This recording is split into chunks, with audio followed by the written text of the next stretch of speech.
Please be seated.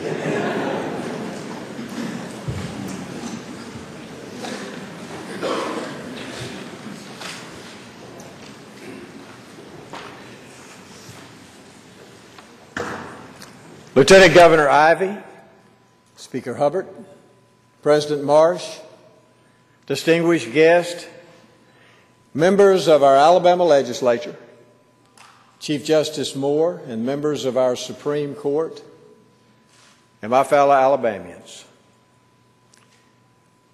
22 years ago, Alabama stunned the world when one of the most advanced auto manufacturers in the world chose our state for its first U.S. assembly plant. The men and women elected to Alabama, so determined to change our state for the better, made a bold move, and they never looked back. They knew that they would be questioned and criticized about the unprecedented incentives that they offered to Mercedes, and they were. But undeterred by critics, our state leaders knew that if Alabama was to ever earn the reputation of a great place to do business, they had to make a move. They knew that if the 4 million Alabamians who elected them would ever have the opportunity for greater economic prosperity, they must act. They knew what needed to be done to change our state and to help our people for generations to come. That pivotal moment in 1993 launched Alabama's growing and prosperous automotive industry, and our state has never been the same since. In just 2 decades, Alabama would become home not only to Mercedes, but Honda and Hyundai and Toyota and numerous suppliers. Billions of dollars would be invested in our state's economy. Tens of thousands of hard-working men and women would find well-paying jobs, transforming their lives and those of their families.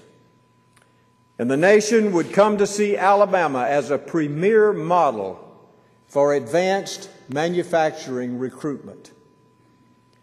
One bold move had a lasting impact on our state. Last year, nearly 1 million automobiles were made by the skilled hands of hard-working Alabamians. Our great state produced nearly $6 billion worth of vehicles last year alone. Since that first Alabama-made SUV rolled off the assembly line 17 years ago, vehicles have remained our state's #1 export. 99 countries today have cars on the road that are made in Alabama. Our state is now home to a fast-growing aerospace industry. Nearly 400 aerospace companies employ Alabamians. And next year in Mobile, where we created thousands of jobs, the first Alabama-made Airbus airliner will take off.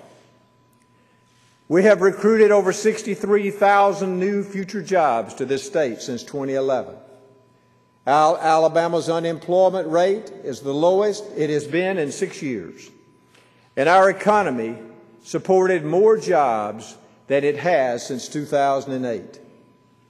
Companies worldwide know Alabama as a state willing, ready, and very able to work hard to make our state a great place to live and to work. I've met our people. I've been to their homes. I've been to their workplace. I've been to their churches and their schools and their main streets and their backyards. And they, like me, want so badly to see Alabama grow and to prosper. In Vernon, Alabama, almost the entire town turned out on a sunny day last October to celebrate the opening of K&S Lumber. With some state resources, the town of 2,000 people cleared a field of pine trees for a future industrial park. The lumber company was the first business to open there. How many people were getting new jobs at K&S Lumber? 11. And it may not be the largest economic development project in the state, but it is an example of the optimism of our communities and the ability of our state to do whatever it takes to create jobs, whether it's 4,000 jobs at Mercedes or 11 at K&S Lumber. Since Alabama won the battle for Mercedes, all southeastern states have become much more aggressive in their efforts to compete for jobs. This year, we must pass new legislation that will make sure Alabama remains a leader in recruiting new industry and in helping our existing businesses, both large and small, and by encouraging investments that lead to greater future economic opportunities. To do this, we have worked with local economic developers and national experts to help us update and improve the incentives that we use to recruit new industries. This session, we will introduce the Made in Alabama Accelerate Alabama Jobs Incentive Package. Our current incentives are 15 years old and they're out of date, and they're 100% dependent on borrowing money. This new incentives package will no longer be based solely on debt. It will increase incentives for new projects that locate in rural areas like Vernon, Alabama. It will offer incentives for those who invest in small businesses and startups. It will provide research and development credits for work done with Alabama-based research centers. And it will provide additional incentives for new wages paid to our veterans. The Alabama legislature has always played a critical role in helping to make sure our state is a leader in economic development. And passing the Accelerate Alabama Economic Incentive Package will ensure Alabama remains a leader. Passing the Accelerate Alabama Jobs Incentive Package will once again make sure that Alabama leads the nation in the recruitment of high-skilled, well-paying jobs the people of our state need and deserve. There is nothing more important to our state than job creation. And having students who are college and career ready is one of the critical components of economic development. The Alabama Workforce Council, made up of Alabama's world-class industry leaders, will be important to building and maintaining high-quality partnerships between industry, education, and workforce training institutions. And I want to thank the members of the Council for helping to prepare Alabama's workers for high-wage and high-demand careers. Last fall, we announced a statewide effort to assist small business owners and entrepreneurs. Small businesses create 3 out of 4 jobs. There are approximately 400,000 small businesses in Alabama, and last year, over 5,000 jobs were created by our small businesses. Last fall, we launched the Alabama Small Business Commission and Atlas Alabama, which help identify all resources available to small businesses and bring them under one roof. This commission is made up solely of small business owners and will encourage innovation and promote policies to help new businesses and to allow small businesses to give state government ideas and suggestions to help their businesses grow. Our people need the opportunity for good jobs, and our young children must have the opportunity to get a strong foundation for learning. I want every child in the state to have the opportunity to get a quality, first-class pre-K education. Our first-class pre-K program is one of the best state-run programs in the country. Last fall in Alabama, more than 7,000 4-year-olds across the state were given the opportunity to go to preschool for free. And for the 8th year in a row, Alabama's first-class voluntary pre-K program is one of only 5 in the country that met all the quality benchmarks set out by the National Institute for Early Education Research.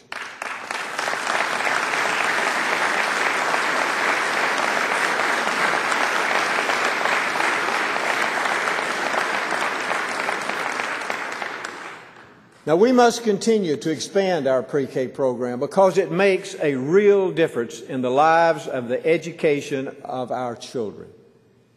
Last year, children who attended our first-class pre-K program were less likely to fail a grade in school. And across all grades, they consistently scored higher in reading and in math than those who did not attend. Yet, only 12% of our 4-year-olds in Alabama have access to first-class volunteer pre-K. That is why, once again, we must continue to increase funding as we continue to expand this opportunity. I want every parent to know that at the end of my term, there will be a first-class pre-K classroom available for their child.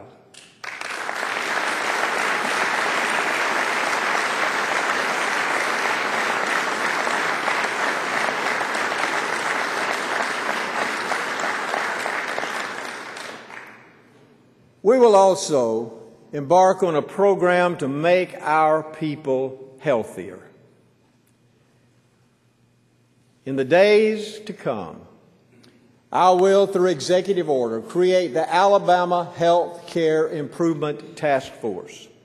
And it will be a panel of approximately 30 experts, which will bring me recommendations on how we can improve the quality, accessibility, and affordability of health care for our people.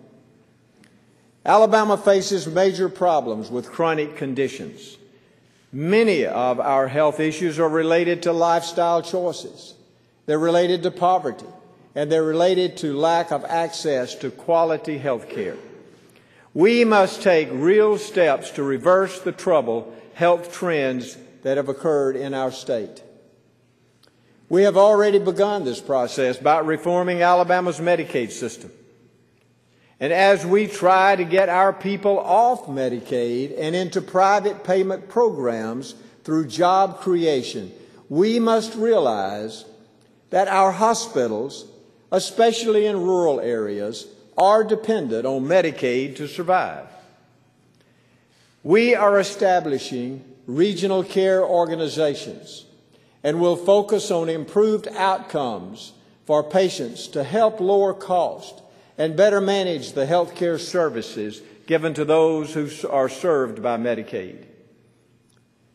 But we cannot allow federal bureaucracy and the extremely flawed Patient Protection Affordable Care Act to derail our efforts to make sure that Alabamians have good quality health care, especially the poorest and the most vulnerable.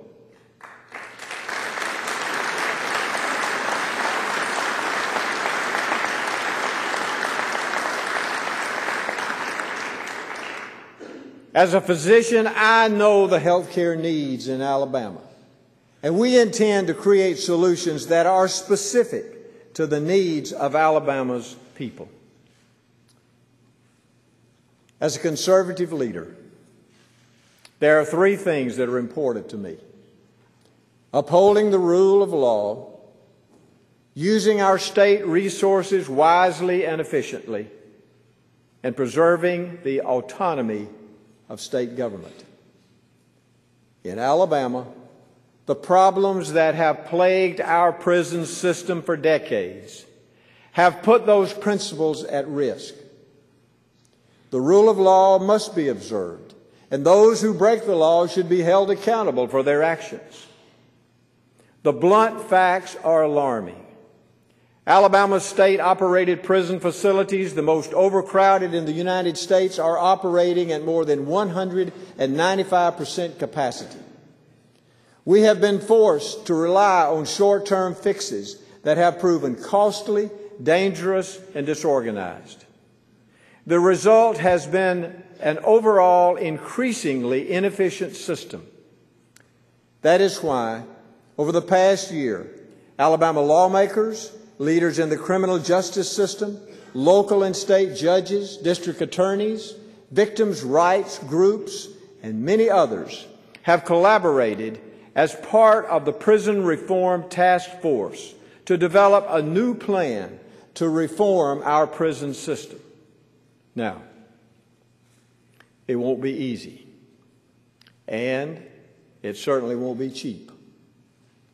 But we cannot ignore and underfund what is an alarming and dangerous problem that must be addressed.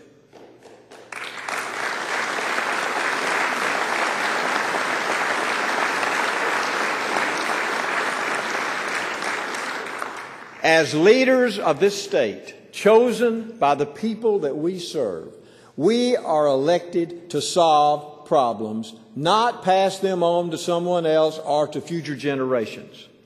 The problems we must tackle may have been decades in the making, but it's up to us to solve them today. We must have the insight to recognize what has to be done, and the willingness, the desire, the courage, and the boldness to do it. We have seen this for the last 4 years as we together have worked to make our government run more efficiently and to reduce spending and to save the hard-earned tax dollars of the people of this state. 4 years ago, I stood before you at this podium and I said, Alabama state government must live within its means. We must do a better job of prioritizing our resources to get the most out of our state expenditures. And that's exactly what we've done. And this legislature has been leading the way. Together, we took on the challenge of a state budget propped up with the federal stimulus dollars that camouflaged the excess spending and the waste and the inefficiencies that drained our badly needed resources. We cut, we trimmed, we closed, we consolidated, we did without, we made sacrifices. We ask our state agencies to do more with less. We even ask our schools to make choices between teachers and textbooks. 4 years later, the results are remarkable. The size of state government has shrunk by 12%. We've reformed Medicaid. We've consolidated the state's law enforcement agencies. And we've overhauled our information technology system. We've passed a balanced budget each year. And we've saved Alabama taxpayers over $1.2 billion annually.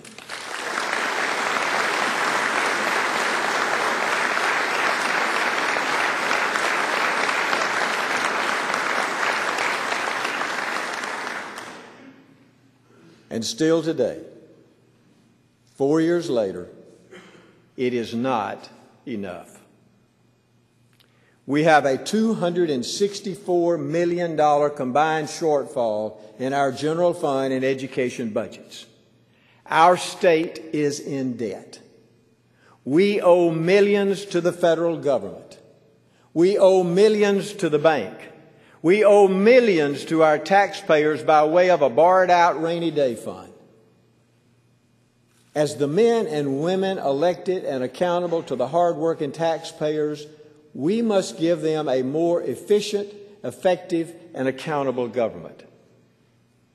Because of our debt, and because there is no growth money going into our general fund, we cannot adequately pay for and provide the basic essential services to our people. We must break the cycle of draining our savings accounts to prop up the general fund. We must break the cycle of borrowing from our education fund to prop up the general fund. And we must break the cycle of budget shortfalls year after year. We must do what every family in Alabama does every day, and that's live within our means and manage our finances wisely. But we must have adequate means. If we are to solve our financial problems for future generations of Alabamians, we must act today. Like the hard-working men and women of this state, I want more for Alabama than just maintaining the status quo. And I believe we all do. When I was elected to this office, I began serving my time as governor with an 8-year long-term plan to serve our people and to solve our problems and to create opportunities for better education and well-paying jobs. We made those deep cuts and have saved billions. And we will never stop working to make sure state government lives within its means. And we will continue to grow our economy with well-paying, highly skilled jobs. Now, as we look to the future, we must take the steps necessary to help get our state out of debt and find secure financial footing. Revenue must increase. There must be growth money in the state's general fund. The budget that I will send you contains specific solutions. If we are to pay our debts and cover the shortfall and create a stream of growth revenue for our stagnant general fund, we must look to increase our revenue. We must look at all sources, and we must tax fairly. I've been a conservative Republican my entire life, and tax increases are not my ideal solution. Taxes, though, should be fair among all people. It is unfair for certain groups to be taxed for goods and services while others are not taxed for those same goods and services. If Alabama families have to pay their fair share of taxes, so should large national and international corporations.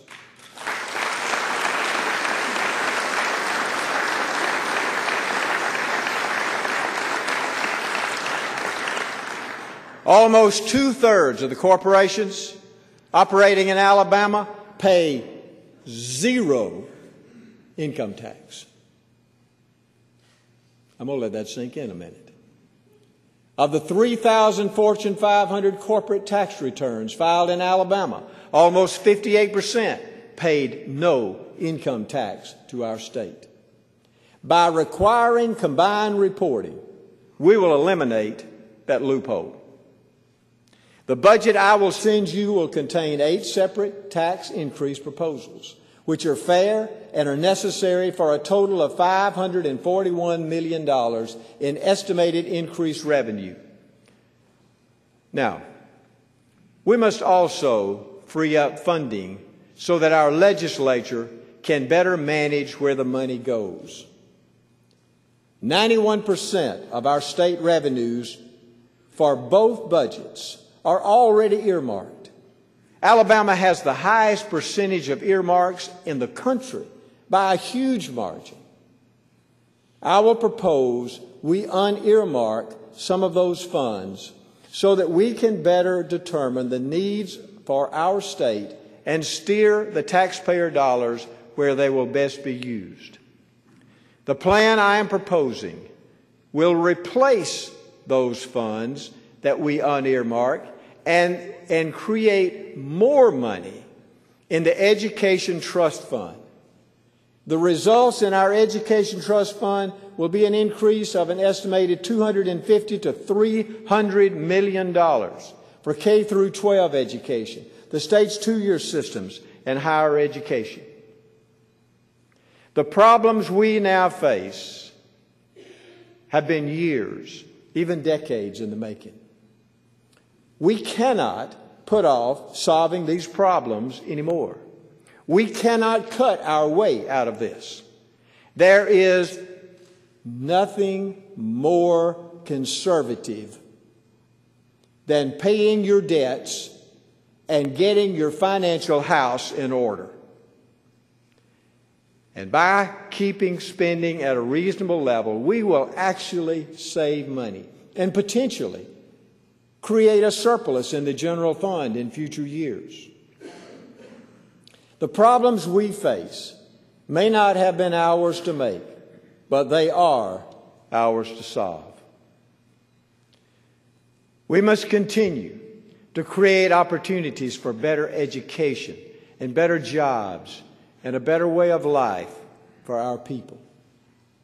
By 2020, 250,000 servicemen and women will be exiting the military and returning to Americans' communities. In Alabama, the unemployment rate for our veterans is 7%. Through our newly created Alabama Veterans Network, we will work to make sure our veterans are able to find the jobs that they need and deserve.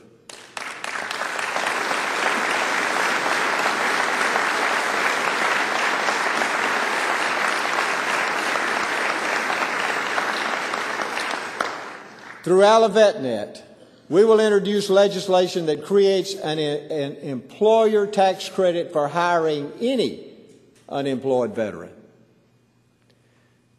We will do everything that we can to serve the men and women who have risked their lives for our freedom. This year, we will also introduce legislation that will give Alabama's foster children tuition scholarships to our state's public two-year colleges and universities.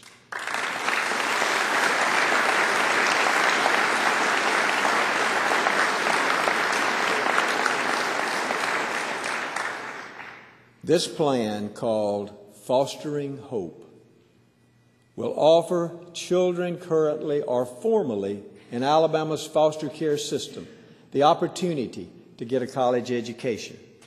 By meeting certain requirements, foster children who may not ever attend college will be given the opportunity for a better future.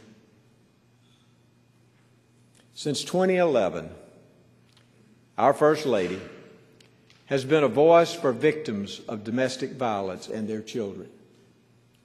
This session, you will see Diane in the State House pushing powerful legislation for domestic violence victims and their families. This legislation will modernize our current laws, expand victim services, and strengthen victim protection. We must defend the women, men, and children who are going through this dangerous cycle of violence within their own homes.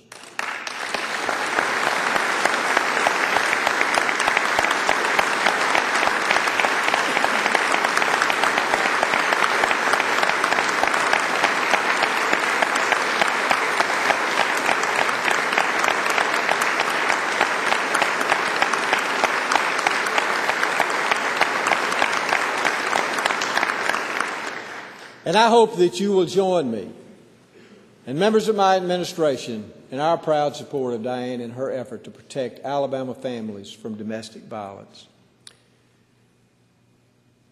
Every day when I wake up, I thank God for the opportunity that He's given me to serve the people of this state. And I am grateful for the privilege and the honor of serving the absolute greatest, hardest working, loving, caring, and toughest people in the world. The people who make up this great state. The people who proudly call themselves Alabamians. One thing I've always known about our people, and it has proven true during my time in office, they do not back down from a challenge.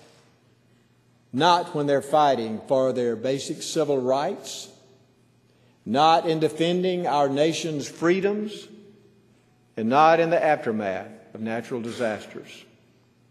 As leaders of this state, neither will we. We will not settle. We cannot settle for just barely getting by. The people deserve better than that. I've had the privilege to travel to every county and every corner of Alabama over the last 4 years, and most of you have been there with me. I'm proud of Alabama, and I am proud to be your governor. And I know you're proud to serve this state as well. If there's one thing I've learned very early on, it's that you can always count on the people of this state to work hard and do what we have to do to make this state better.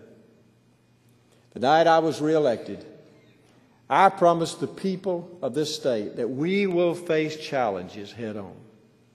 We will work with both parties across the aisle to make our state better, because that's what our people do. They work together, and that's what they expect us to do. 2 decades ago, the men and women elected to serve our people dared to dream big. They wanted our state to be even better. They wanted an economically strong state where our people had opportunities like never before. They made a choice, and they forever changed the economic landscape in Alabama.